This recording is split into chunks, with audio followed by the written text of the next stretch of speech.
The lone defender stood amidst the shattered remnants of what was once a thriving city called Valoria, its streets now choked with rubble and the acrid smoke of endless artillery barrages. Sergeant Elias Kane was his name, a battle-hardened infantryman from the 7th Mechanized Division who had watched his entire platoon get annihilated in the first wave of the enemy invasion. The year was 2047 and the world had descended into the chaos of the Great Eurasian Conflict, where the forces of the Eastern Alliance poured across borders like a relentless tide, seeking to crush all resistance under their iron heel. But in this forgotten corner of the map, one man refused to yield. Elias had been separated from command during the initial retreat, his radio smashed by shrapnel, his squad mates cut down one by sniper fire and drone strikes, yet something primal within him, a stubborn unbreakable will forged in the fires of previous skirmishes in the borderlands, kept him fighting. He barricaded himself in the old municipal building, a towering structure of concrete and steel that overlooked the main square. From its upper floors he could see the enemy columns advancing through the dust clouds, tanks rumbling like mechanical beasts, followed by waves of infantry clad in dark gray uniforms, their faces hidden behind visors that reflected the hellish orange glow of burning vehicles. Elias gripped his standard issue assault rifle, a reliable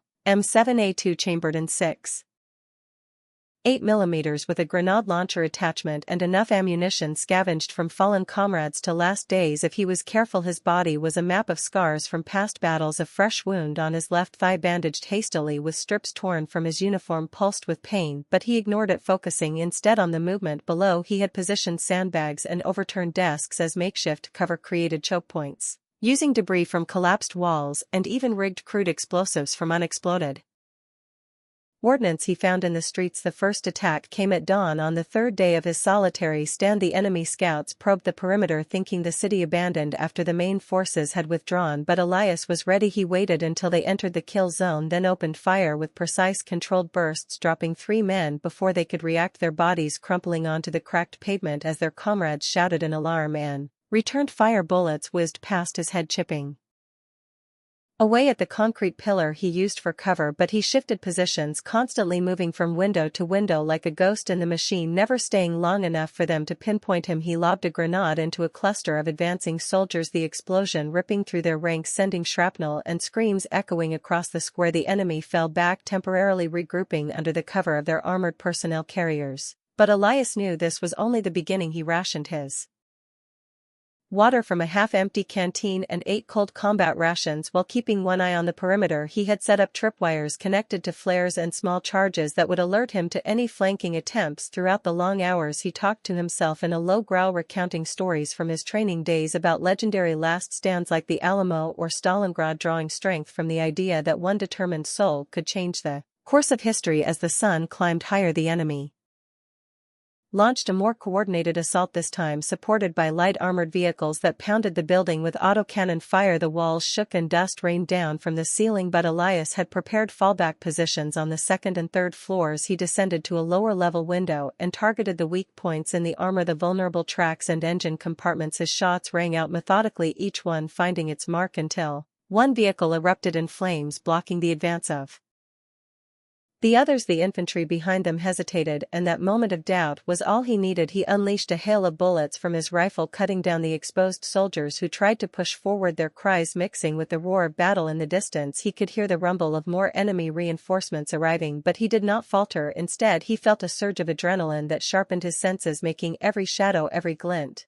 of metal, every distant shout into vital information. He was no longer just a man, he was the city itself, its final unyielding heart beating against the onslaught. Hours turned into days, and Elias adapted with the cunning of a survivor. He scavenged supplies from nearby ruined shops, finding more ammunition, medical kits, and even a working shortwave radio that allowed him to send fragmented messages back to friendly lines. Though he knew help might never come, the enemy commanders grew frustrated by this single defender who defied their entire battalion. They broadcast demands for surrender over loudspeakers, promising mercy, but Elias responded with defiance by detonating a series of pre-placed charges that collapsed a bridge leading into the central district, trapping a convoy and forcing them to retreat under heavy fire. From his elevated position, his body ached from constant movement, dehydration, and the accumulating wounds, a graze on his shoulder, a deeper cut on his arm. Yet he pushed through, using pain as fuel for his resolve. On the 5th night Under the cover of darkness, the enemy attempted an infiltration with elite special forces troops scaling the buildings and moving silently through the alleys, but Elias had anticipated this. He had scattered broken glass and caltrops made from bent nails across potential routes, and when the first intruder triggered a flare, he was waiting with his bayonet and pistol. The close quarters fight was brutal, and personal fists grappling knives, flashing in the moonlight until only Elias remained standing.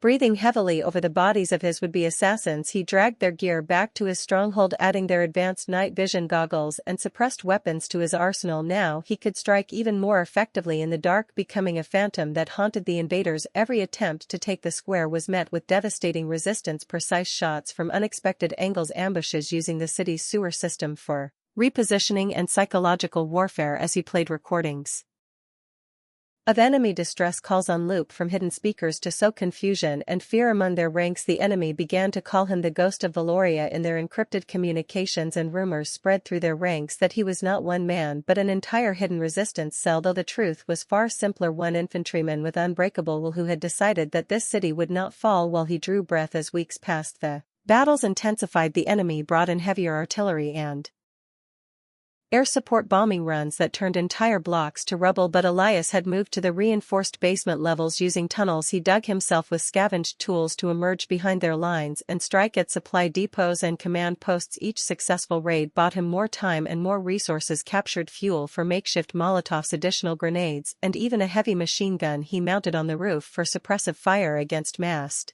infantry charges. His mind remained sharp despite the exhaustion. He planned every move with tactical precision, calculating angles of fire, lines of sight, and escape routes like a master chess player in a game where the stakes were his life and the freedom of the lands beyond the horizon. Civilians who had been trapped in the city at the start had mostly evacuated or hidden in bunkers, and Elias protected the few who remained by drawing all enemy attention to himself, becoming the focal point of their wrath. He shared his meager supplies with a small group of survivors, an elderly baker, a young nurse, and two frightened teenagers, treating their wounds and boosting their morale with tales of eventual victory, though he privately wondered if he would live to see it. The turning point came on the 23rd day when the enemy committed their full might, a massive assault involving hundreds of troops supported by drones, tanks, and attack helicopters. The sky darkened with smoke and the ground trembled under the weight of their advance. Elias fought like a man possessed, moving fluidly between defensive positions, his rifle never silent, his grenades arcing through the air to disrupt formations. He targeted officers first to break their command structure, then gunners and engineers to cripple their heavy equipment. The building he defended was crumbling around him, floors collapsing, walls breached by rockets, but he kept fighting even as his ammunition dwindled down to his last magazines. He used his knife and bare hands when necessary, engaging in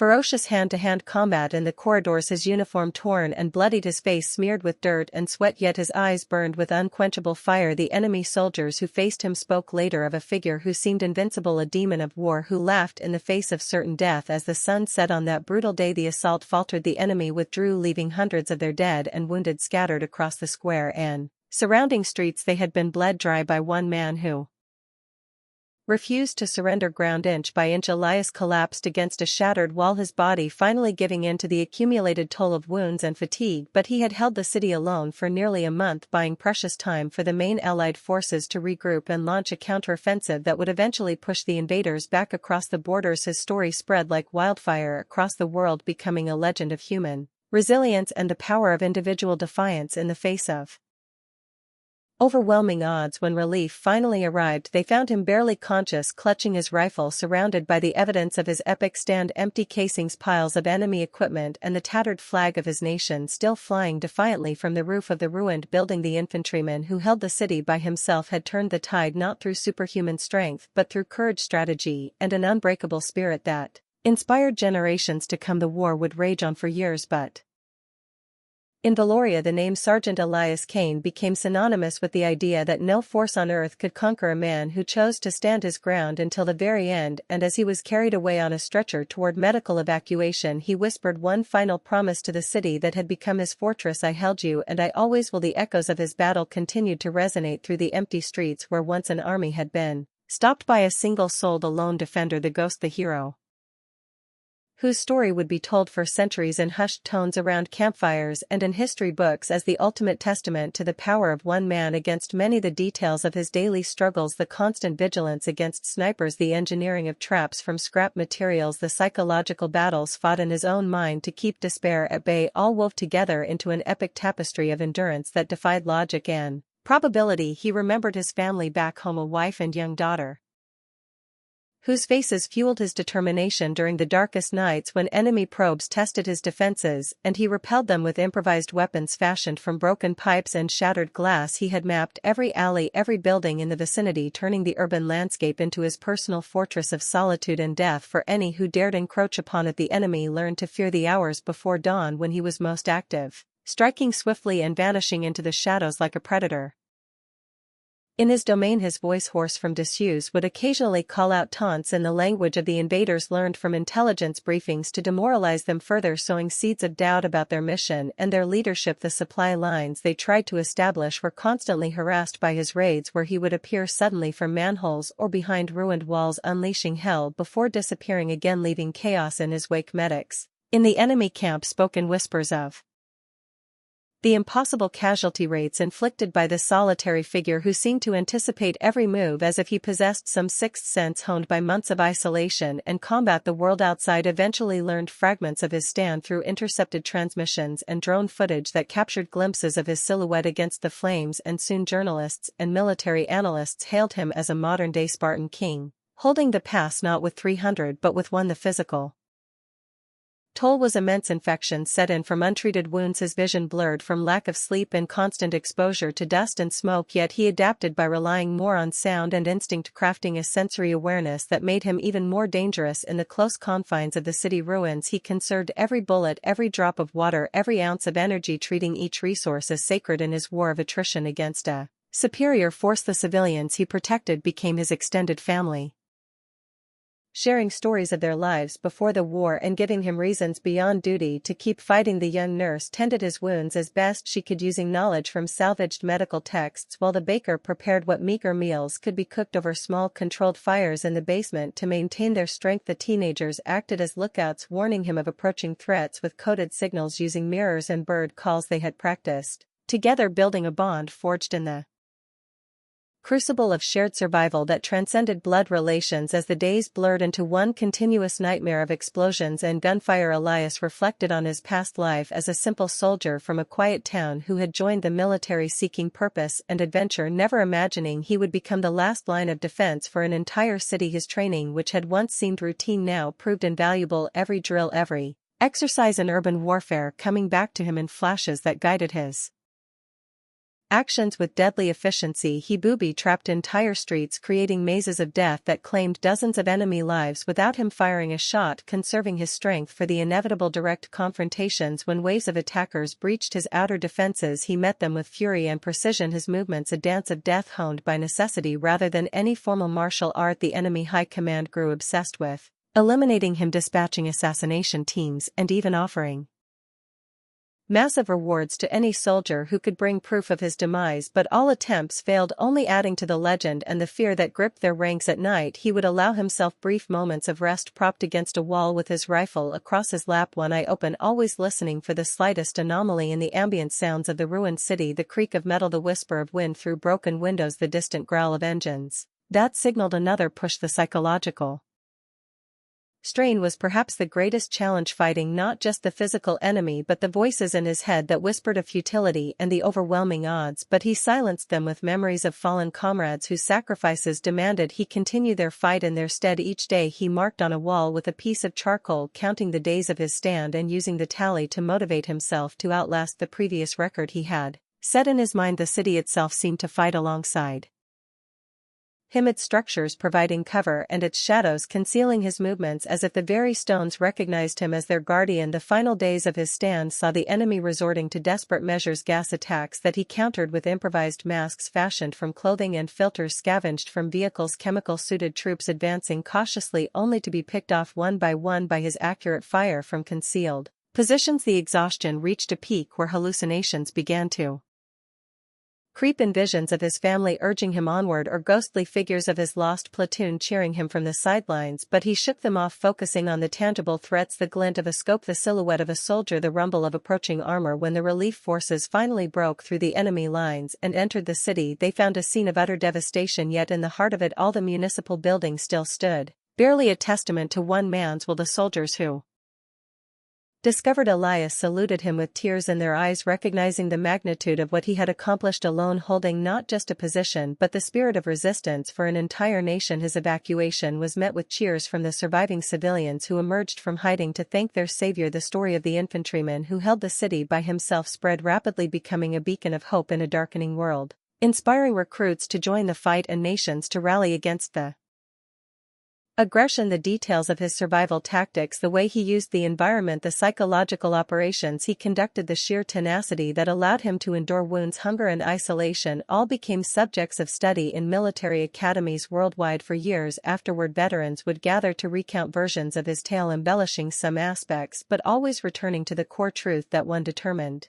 individual with a rifle and resolve could alter the destiny of thousands. The legacy of Sergeant Elias Kane lived on in monuments erected in the rebuilt Valoria, in books and films that captured fragments of his ordeal, and in the hearts of those who understood that true heroism often wears the face of an ordinary man thrust into extraordinary circumstances. His story reminded all who heard it that the strength to stand alone against the tide is the rarest and most powerful force in existence, a force that no army, no matter how vast, could ever truly conquer as long as such men existed. The light of freedom would never be extinguished completely in the annals of history. His name would forever be etched as the lone sentinel, the unbreakable defender, the infantryman who held the city and in doing so held the line for humanity itself. The end of his stand marked not just the survival of Valoria but the beginning of a larger counteroffensive that would eventually turn the war in favor of the defenders. His actions had bought the critical time needed for reinforcements to arrive and strategies to be adjusted, proving that sometimes the actions of one can indeed outweigh the plans of many. The world would never forget the ghost of Valoria, the man who became legend through blood, sweat and unyielding determination.